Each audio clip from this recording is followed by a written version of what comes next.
Howdy folks, I am Wild Philosophy, and today we will be talking about one of the chief benefits of the study of philosophy, which is the virtue of practical wisdom, often called discernment. Apologies for the lack of video.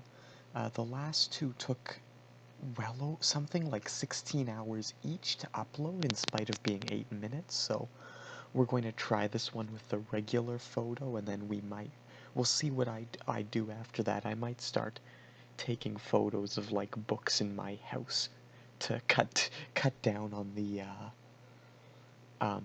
like monotony of seeing those same trees.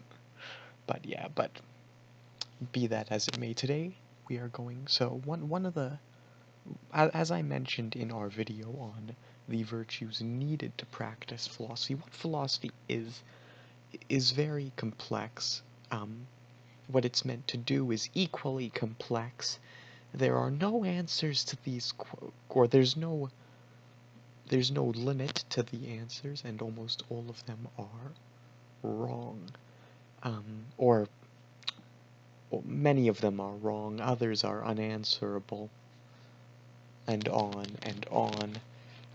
Like anything, it's an exceptionally contentious topic, which I think tells you all you need to know about philosophers. But one of the few things that philosophers have agreed on, at least as regards the point of the tradition, is that practicing philosophy builds up your practical wisdom. And the recognition of this goes all the way back to Aristotle in, I am tempted to say book 9 of the Nicomachean Ethics, but if it is one of the other books, forgive me.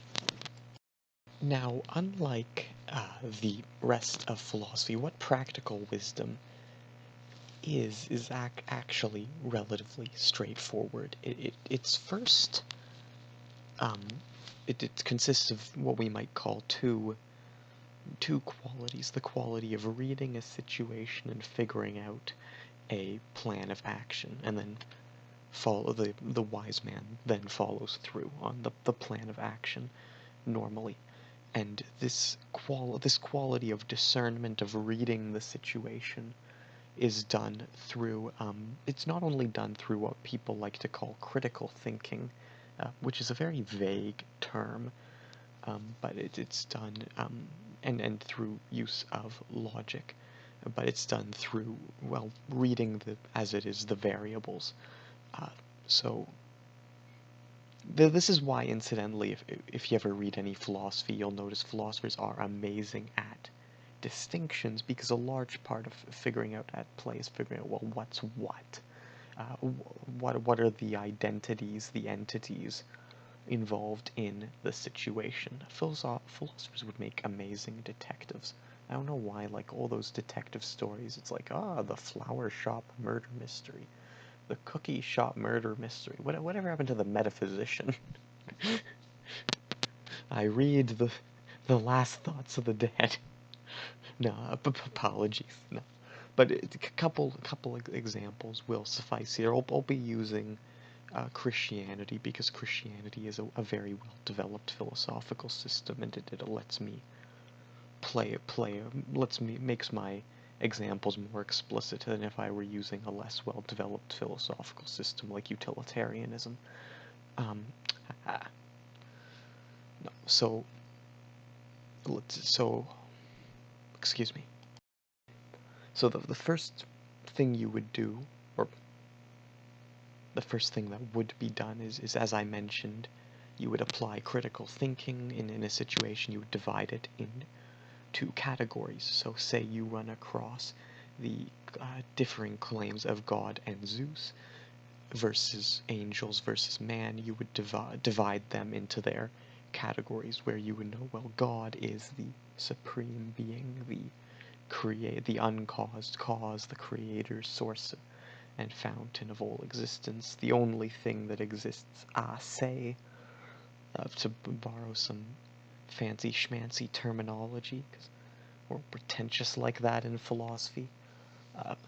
Zeus is a very powerful spirit, but he is not the supreme being, neither is Thor, and so on and so forth. Or if you are examining, say, the myths, you might say, well, both the Odyssey and the resurrection are myths, but the resurrection is a soteriological myth. It seeks to explain our salvation, whereas the Odyssey is a historical myth, and it seeks to it narrates an event that occurred in the distant past, and then you might contrast this with an ideological myth like the fall in the Garden of Eden, which is meant to explain something about us, or a normative myth such as the parable of or tale of Narcissus and Echo, which is meant to be a warning about vanity. And you can see how this might work if I were to go into another field. This is what like such as history. In philosophy, this is called epistemology, and then it's closely tied in, at least in practical wisdom, is closely tied in with ontology, the study of being. So what does it mean to say that something brings us to salvation? Would be an ontological question, and this enters our practical events because we need to know, well, somebody has told me that Bob is very honest. What does it mean to say he's honest, right? Ontology, part of ontology is going to be the exploration of virtue. What is a virtue? Trustworthiness, the events, like what is circumstantial evidence in a court trial. And so that is the deconstructive aspect. And then, but the practical wise man, it goes beyond mere critical thinking or logic, or he then makes evaluative judgments.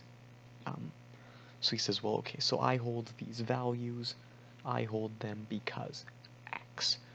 And presumably he'd give you some explanation. And this is how, if I am contracting Bob and Fred to, let's say I need my basement redone, and I can choose Bob or Fred, and both are charging the same, but Bob has a good reputation and Fred does not. Well, I know that in contract work, reputation is everything, or is a large portion, so I am going to prioritize Bob over Fred. You can get the picture, and you can see why practical wisdom is so useful. It's a skill, it's a virtue everyone should have, regardless of whether or not they are a philosopher, because we all face situations as people. I don't think this is a profound remark.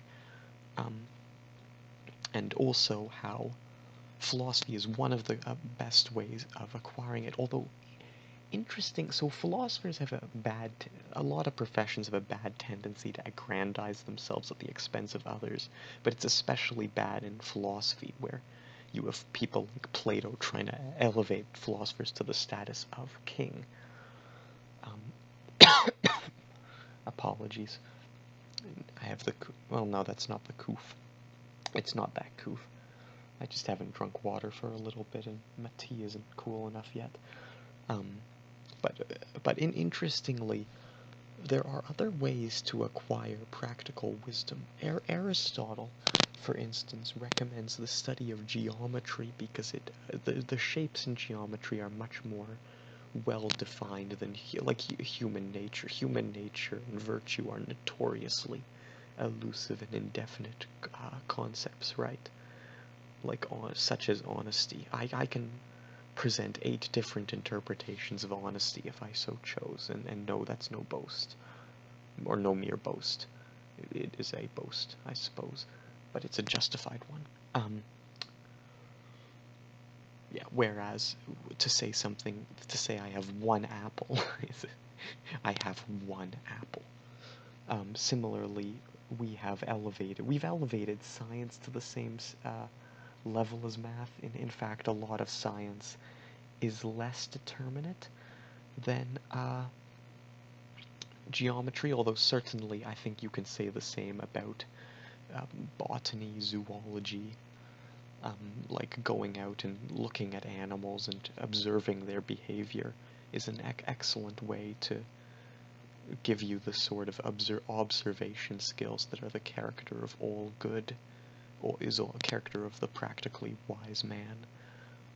And well, and Simone Weil, she was a famous French mystic and political philosopher from the turn of the last century. Even went so far as to argue that practical wisdom was, you could acquire practical wisdom through prayer, and also that being practically wise made you better at prayer, which was just the corollary. And yeah, so that is the extension. So last time we talked about what you need to practice philosophy. Now I'm giving you one reason why you should, because presumably you're not going to get very far if you don't have practical wisdom.